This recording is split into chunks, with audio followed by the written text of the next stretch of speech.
Hey folks, few words today about the world that we're living in right now and the climate that we are suffering under and where it came from.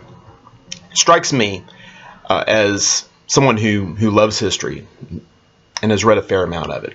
It strikes me that our nation was founded by people who were guided by their principles, people who believed in something. And that motivated them to do what they did. They didn't always do the right thing. They didn't always agree with each other. What they did may or may not coincide with what we would have done in their place. But there's no question that men like George Washington and Thomas Paine and John Adams and Samuel Adams, and going back even to William Bradford and the Pilgrims and people of that nature, these people believed that they were being guided by something higher than themselves. And generally speaking, those principles were founded upon the Bible. No coincidence there.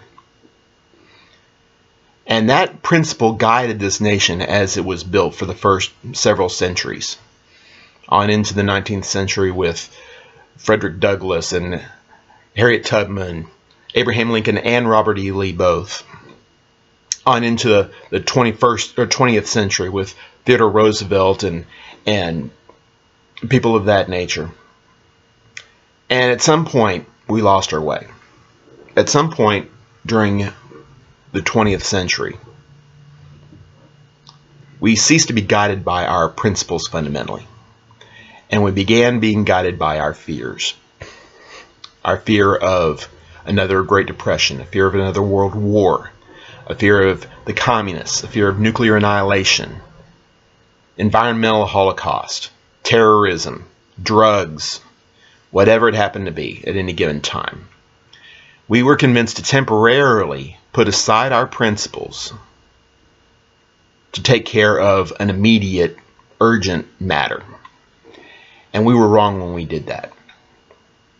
And we as Christians should have known better, because no matter what's going on in the world, we should always be guided by our principles and never guided by our fears, because the fear of God is strong enough in our hearts, or should be strong enough in our hearts, to not allow us to give in to any other kind of fear, lesser fear that might come along our way and might shake other people up. It shouldn't shake us. But it shook our country. And this is the country that I grew up in. And I fear very much that we are watching another change in our country, where we are not going to be guided by our principles or by our fears, where we are going to be guided by our hate.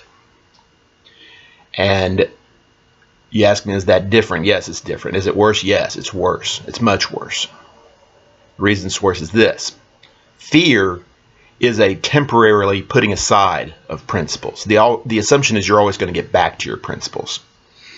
Hate is a complete rejection of principle, especially as Christians, because we know what the Bible teaches. We know that Jesus tells us to love our enemies. Matthew chapter 5, verse 43. You've heard that it was said you should love your neighbor and hate your enemy, but I say love your enemies and pray for those who persecute you. Going through verse 44. It's no mystery what Jesus says on this matter. And we see people all over the country and all over the world rejecting that, and we are tempted to reject it too. Yes, that's what Jesus says, but I'm not going to do that. I'm going to do something else. We cannot afford to give in to our hate. So you as a Christian owe it to yourself. You owe it to the next generation of Christians that's going to be looking up to you.